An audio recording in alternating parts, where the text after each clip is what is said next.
প্রিয়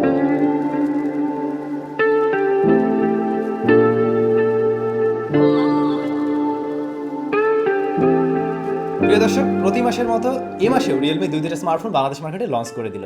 একটি হচ্ছে রিয়েলমি 7 প্রো এবং অন্যটি হচ্ছে রিয়েলমি 7i। আজকের এই ভিডিওতে মূলত আমরা রিয়েলমি 7i সম্বন্ধে জানবো, এর ফুল রিভিউ আপনাদের সামনে তুলে ধরবো। তবে তার আগে বেশ কিছু কথা বলার রয়েছে। আমি জানি না আজকের এই ফোনের রিভিউ করার পরে রিয়েলমি কোম্পানির সাথে আমার সম্পর্কটা কতটা ভালো থাকবে, তারপরেও আমার বলতে হচ্ছে। প্রায় প্রত্যেকটা রিভিউতে আমি যে কাজটা করি, ফোনের ভালো দিকগুলো আগে বলার পরে শেষে গিয়ে ফোনের খারাপ সম্বন্ধে বা এই ফোনটাতে আর কি থাকা উচিত ছিল, কোনটা কম রয়েছে, সেই বিষয়গুলো আলোচনা করি। তবে আজকে একটু উল্টা, এর যে ল্যাকিংসগুলো বা যে জিনিসগুলো আমার কাছে কম মনে হয়েছে যে বাজেটে এসেছে, সেইগুলো আগে জানবো, দেন আমরা এর ভালো সম্বন্ধে জানবো। হ্যাঁ, ভালো কিছু অবশ্যই রয়েছে, সেটা আমরা জানবো শেষে। তো চলুন শুরু করা যাক। পুরো ভিডিও নিয়ে আমি স্যাম থাকবো আপনাদের সাথে। আপনারা দেখছেন স্যামজন। আজকের এই ভিডিওটি যদি ভালো লাগে একটু লাইক করে দেবেন, আর যারা নতুন রয়েছেন চ্যানেলটি সাবস্ক্রাইব করে আমাদের সাথেই থাকবেন। দর্শক, রিয়েলমি 7i বাংলাদেশ মার্কেটে লঞ্চ করা হয়েছে 8/128GB ভ্যারিয়েন্টে এবং এর দাম রাখা হয়েছে 18,990, মানে 19,000 টাকা। ভিডিও ডেসক্রিপশন অবশ্যই চেক করবেন, সরাসরি বাই লিঙ্ক দেওয়ার ট্রাই করবো এবং কোনো অফার থাকলে জানতে পারবেন। ভিডিও ডেসক্রিপশন চেক করে নিন। ওয়েল, এই স্মার্টফোন সম্বন্ধে ডিটেলসে জানার আগে আমরা একটু কি স্পেসিফিকেশনটা একটু জেনে নিচ্ছি। মোবাইল ফোনটাতে স্ন্যাপড্রাগনের প্রসেসর দেওয়া হয়েছে, যা 662 অক্টাকোর প্রসেসর। এই মোবাইল ফোনের ডিসপ্লে হিসেবে আমরা পাচ্ছি একটি IPS LCD প্যানেল, যা HD+ রেজুলেশনের। সেখানে আবারও দেওয়া হয়েছে 90 হার্টজ রিফ্রেশ রেট। মোবাইল ফোনটির রিয়ারে আমরা 64 মেগাপিক্সেলের কোয়াড ক্যামেরা সেটআপ পাচ্ছি, আর ফ্রন্ট ফেসিং হিসেবে আমরা পাচ্ছি 16 মেগাপিক্সেলের ক্যামেরা। 5000 মিলিঅ্যাম্পিয়ারের ব্যাটারি দেওয়া হয়েছে এতে। বক্সের সাথে আমরা পেয়ে যাচ্ছি 18 ওয়াটের চার্জার। তো এই হচ্ছে এর মেইন আকর্ষণীয় বিষয়বস্তু।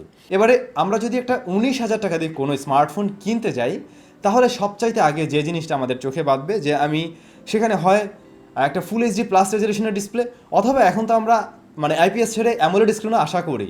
যেমন স্যামসাংয়ের তরফ থেকে আমরা সুপার অ্যামোলেড ডিসপ্লে যুক্ত ফোন কিন্তু এরকম বাজেটে পেয়ে যাচ্ছি, বা একটু কমেও পেয়ে যাচ্ছি। তো এইটা যে বাজেটে এসেছে, এতে করে কোনোভাবেই এই যে IPS LCD প্যানেল, এটা অ্যাকসেপ্টেবল নয়, একেবারেই না। মানে এটা মানে একটা বোকামি আমি বলবো। কারণ কি, একটা স্মার্টফোন আমরা যখন ইউজ করি, সারাক্ষণ তো আমাদের এই ডিসপ্লের দিকেই তাকাতে হয়। আপনি এখানে যাই করুন না কেন, যত পারফরমেন্সই থাকুক না কেন, মেইন জিনিসটা আপনার সামনে ভিজিবল হয় কিন্তু ডিসপ্লের মাধ্যমেই। সো ডিসপ্লেটাই যদি ফুল HD+-এর না হয়, সেখান থেকে যদি আমি শার্পনেসটা ভালো না পাই, তাহলে ভাই আমি এখানে মানে কেমনে কি। এখানে দেখুন 64 মেগাপিক্সেলের ক্যামেরা দেওয়া হয়েছে, সেগুলো দিয়ে ভালো ছবি উঠছে অবশ্যই। সেই ছবিগুলো দেখতে হলে তো একটা ভালো ডিসপ্লে থাকতে হয়। আমার যে মনে হয় এই ফোনটাতে এতগুলো র্যাম না দিয়ে অ্যাটলিস্ট এখানে ডিসপ্লেটাতে ইমপ্রুভমেন্ট নিয়ে আসতে পারতো, অথবা হায়ার রিফ্রেশ রেটের আমার দরকার নেই। 90 হার্টসের চাইতে অবশ্যই ফুল HD+ থাকাটা জরুরি বিষয় ছিল। এই মোবাইল ফোনটাতে যে প্রসেসরটা দেওয়া হয়েছে, তাতেও ইমপ্রুভমেন্ট নিয়ে আসার মতো জায়গা ছিল। তো এই বিষয়গুলো আমি রিভিউ করার আগেও কোম্পানিকে সরাসরি বলেছি, এবং বলার পরে তারা যে জিনিসটা আমাকে ফিডব্যাক দিয়েছে, তা হলো এই স্মার্টফোনটা আসলে ক্যামেরা সেন্ট্রিক, এবং ক্যামেরার জন্য এই বাজেট সেগমেন্টে তারা 64 মেগাপিক্সেল অফিসিয়ালি দিচ্ছে, অন্য কোনো ব্র্যান্ড দিচ্ছে না। হ্যাঁ, এটা ট্রু, অন্য কোনো ব্র্যান্ড দিচ্ছে না। তো সেই হিসেবে যাদের কিনা ক্যামেরা ফোন দরকার, তাদের জন্য এই স্মার্টফোনটা ঠিকঠাক রয়েছে। এবারে আমরা রেগুলার রিভিউতে চলে যাচ্ছি। হয়তো আপনারা আমার কথাগুলো বুঝতে পারছেন আমি যেটা বোঝাতে চেয়েছিলাম। তো দর্শক, এই স্মার্টফোনের আনবক্সিং আসলে এভাবে করার দরকার হয় না। আপনারা ভিডিওতে যা যা দেখতে পাচ্ছেন, এই সমস্ত জিনিসই এর সাথে আপনারা পেয়ে যাবেন। আমরা যদি স্মার্টফোনটাতে আসি, ডিজাইনের দিক থেকে এটা বেশ দারুণ রয়েছে। রিয়েলমির রিসেন্ট টাইমের বেশ কিছু ফোনের সাথে এর ক্যামেরা বাম্পটি বা সেটআপটি মিলে যাবে। আর রিয়ার প্যানেলটি কিন্তু প্লাস্টিকে তৈরি, সাথে একটি কাভার দিয়ে দেওয়া হয়েছে, চাইলে এটা ব্যবহার করে এটাকে প্রোটেক্ট করতে পারবেন। মোবাইল ফোনটার পোর্টস অ্যান্ড বাটন হিসেবে রাইট সাইডে আমরা পেয়ে যাচ্ছি home button, volume rocker. Left সাইডে রয়েছে ডেডিকেটেড সিম কার্ড স্লট, যেখানে 2টি সিম এবং একটি মেমোরি কার্ড ব্যবহার করতে পারছেন। উপরের পোর্শনটা একেবারেই ক্লিন রয়েছে। নিচের দিকটাতে আমরা পেয়ে যাচ্ছি USB Type-C port, speaker grill, primary microphone এবং 3 পয়েন্ট হেডফোন জ্যাক। রেয়ার প্যানেলে এই যে মাঝামাঝি এই পজিশনে রয়েছে এর ফিঙ্গারপ্রিন্ট স্ক্যানারটি, এবং কোয়াড ক্যামেরা সেটআপ রয়েছে লেফট কর্নারে। চলে আসলাম আমরা ডিসপ্লে সেকশনে। এই মোবাইল ফোনটিতে দেওয়া হয়েছে 6.5 ইঞ্চ IPS LCD প্যানেল, যা HD+ রেজুলেশনের। ভালো বিষয় যে এটাতে আমরা 90 হার্টজ রিফ্রেশ রেটটা পেয়েছি, সেটা কাজ করছে। মানে শুধুমাত্র HD+ দিয়ে দিলে তো আরও গালি দেওয়ার জায়গা ছিল, তো সেই হিসাবে আপনি 90 হার্টজ পেয়েছেন। তো সেটা অবশ্যই মাল্টিটাস্কিংয়ে বিভিন্ন সময় আপনাকে একটা স্মুথ জায়গায় নিতে পারবে, বা আপনি একটা স্মুথলি ফিল পাবেন। আর এর PPI ডেন্সিটি রয়েছে 270, যেটাও কম মনে হয়েছে। আর এই মোবাইল ফোনকে প্রোটেকশন করছে কর্নিং গরিলা গ্লাসের কোনো একটি ভার্সন, বাট উল্লেখ নেই সেটা কোনটা, হয়তো 3 হতে পারে।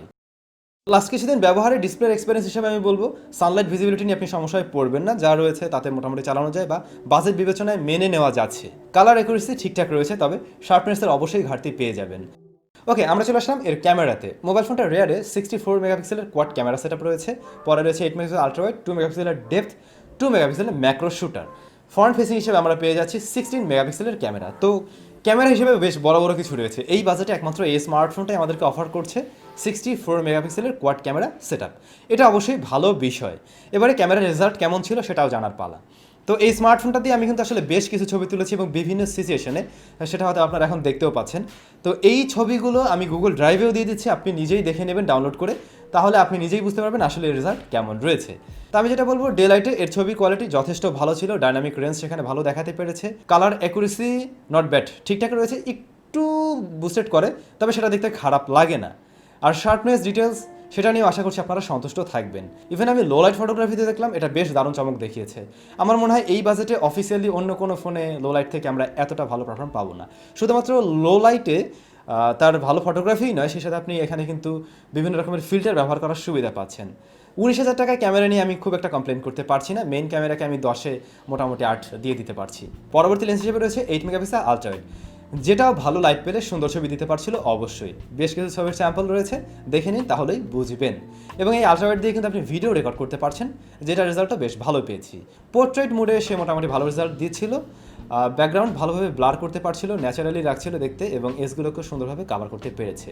ডিটেলসে রাখতে পারছিল এর মেইন সাবজেক্টকে। ম্যাক্রো শুটার যেটা, সেটা অ্যাভারেজ বলবো, সেটা আহামরি কিছু নয়, অ্যাভারেজ চলে যায়। এই স্মার্টফোন দিয়ে সর্বোচ্চ 1080p 30fps ভিডিও রেকর্ড করার সুবিধা রয়েছে। তো আমার প্রশ্ন হলো, এখানে যেহেতু 64, একটু কষ্ট করে 4Kটা ধরাই দিত, মানে তাহলে ভিডিওতে আরও একটু ভালো কিছু হতে পারতো। ভিডিও স্টেবিলিটি পেয়ে যাবেন মোটামুটি। আর ভিডিও কোয়ালিটি যদি বলি, তাহলে বলবো অ্যাভারেজের চাইতে একটু বেটার রেজাল্ট করতে পারছিল। অনেক আহামরি কিছু নয়, তবে একটু তার চাইতে বেটার রেজাল্ট অবশ্যই দিচ্ছিল। ফ্রন্ট ফেসিং হিসেবে দেওয়া হয়েছে 16 মেগাপিক্সেলের ক্যামেরা, যেটাও বেশ ভালো রেজাল্ট করতে পারছিল, এবং প্রপার লাইটেও সুন্দর ছবি দিচ্ছিল। লো লাইটেও নট ব্যাড, চালিয়ে নেওয়ার মতো অবশ্যই। এখানে আপনি পোর্ট্রেট মোড পেয়ে যাবেন এবং ভিডিও রেকর্ড করার সুবিধা রয়েছে। চলে আসলাম এর প্রসেসর সেকশনে। মোবাইল ফোনটিতে দেওয়া হয়েছে কোয়ালকম স্ন্যাপড্রাগন 662 অক্টাকোর প্রসেসর। এর গ্রাফিক্স সেকশনে রয়েছে অ্যাড্রিনো 610। এর সর্বোচ্চ ক্লক স্পিড রয়েছে 2.0 গিগাহার্টজ। এই মোবাইল ফোনের স্টোরেজ টাইপ হিসেবে আমরা পেয়েছি ইউপিএস 2.1। আর এই ফোনটাতে কিন্তু আমরা স্টোরেজ ভ্যারিয়েন্ট হিসেবে পেয়ে যাচ্ছি 8GB 128GB, মানে 8GB র্যাম 128GB রম। তো র্যাম কিন্তু বিশাল। তো আমার যেটা মনে হয়, র্যামটা এখানে একটু কমিয়ে প্রসেসরটা আর একটু ইম্প্রুভমেন্ট নিয়ে আসতে পারতো। তো এই প্রসেসরের পারফরমেন্স রেগুলার লাইফে ঠিকঠাক ছিল, মাল্টিটাস্কিং বা রেগুলার কাজগুলো করতে গিয়ে কোনো ধরনের সমস্যায় ফেলছিল না। কিন্তু এই প্রসেসর নিয়ে যদি আমরা গেমিং করতে আসি, তাহলে বলবো এটা অ্যাপ্রোপ্রিয়েট কোনো কিছু নয় অবশ্যই। গেমিং রেজাল্ট খুব একটা ভালো পায়নি। পাবজি এখানে খেলা যাবে, কোন সেটিংসে খেলা যাবে তা তো দেখতেই পাচ্ছেন, মোটামুটি চলে। ফ্রেম ড্রপ রয়েছে কিছুটা, সেই সাথে ল্যাগ পেয়েছি একটু লং টাইমের পরে। প্রথমত পাইনি, বেশ কিছুক্ষণ আধা ঘন্টা খেলার পরে মোটামুটি পাওয়া যায়। অ্যাসফল্ট 9-এ অনেক বেশি ল্যাগ পেয়েছি এবং প্রচুর ফ্রেম ড্রপ দেখেছি। কিন্তু সিওডি অদ্ভুতভাবে বেশ ভালোভাবে চলেছে আমার এই ফোনটাতে, খুবই স্মুথলি প্লেয়াবল ছিল এবং এটা খেলে বেশ মজা পাওয়া যাচ্ছিল। ফ্রি ফায়ার এখানে বেশ ভালোভাবেই খেলা যাচ্ছিল। আর এমনিতে ছোটোখাটো যে গেমগুলো রয়েছে সেগুলো বেশ ভালোভাবে এখানে রান করা সম্ভব।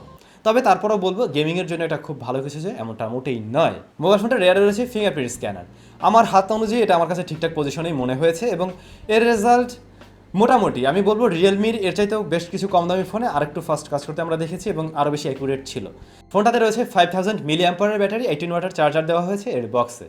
তো 5000 মিলিঅ্যাম্পারের ব্যাটারি দিয়ে একদিন অনায়াসে চালানো যায়, যদি হেভি ইউজারও হয়ে থাকেন, even 90 hertz refresh rate use করেন, তাতেও আপনি ব্যবহার করতে পারছেন। আর যেহেতু 18 ওয়াটের চার্জার রয়েছে, দ্রুত সময় চার্জ করতে পারছেন। অপারেটিং সিস্টেম হিসেবে Realme UI based on Android 10। তো রিয়েলমি ইউআই সম্বন্ধে নতুন করে আর পরিচয় করাতে চাচ্ছি না, প্রত্যেক মাসেই দেখেন, আর এটা সম্বন্ধে আপনারা হয়তো বা জানেন। মোবাইল ফোনটা দিয়ে আমি কথা বলে দেখেছি, ডেটা কানেকশন দিয়ে মানে ইন্টারনেট চালিয়েছি, লোকেশনজনিতও কোনো সমস্যা পাইনি, ওয়াইফাইয়ে কোনো ধরনের সমস্যা পাইনি, এগুলো ঠিকঠাকভাবে কাজ করছিল। মোবাইল ফোনটির যে স্পিকার, মেইন স্পিকার, তার সাউন্ড কোয়ালিটি অ্যাভারেজ বলবো। ফুল সাউন্ডে ডিস্টরশন হয় না ঠিকই, তবে সাউন্ডটাই একটু অন্যরকমভাবে শোনা যায়, একটু বক্স টাইপের লাগে আর কি। একটু কমিয়ে রাখলে সুন্দর সাউন্ড অবশ্যই পেয়ে যাবেন। তো বন্ধুগণ, এই ছিল এই স্মার্টফোনের বিষয়বস্তু। এবার আপনারা কমেন্টস করে জানান আপনাদের কেমন লাগলো এই মোবাইল ফোনটি এবং যে দামে এসেছে তাতে কতটুকু আপনারা খুশি রয়েছেন, আর কে কে কিনতে চাচ্ছেন অবশ্যই কমেন্টস করে জানান। এই মোবাইল ফোনটার ওই যে বিষয়গুলো প্রথমে বললাম, এর বাইরে যা রয়েছে সেগুলো নিয়ে অবশ্যই সন্তুষ্ট থাকার মতো, এবং যে ক্যামেরা সেকশন, এটা নিয়ে আপনি অবশ্যই সন্তুষ্ট থাকতে পারবেন। আমার আর কি পার্সোনালি যেমনটা মনে হয়েছে।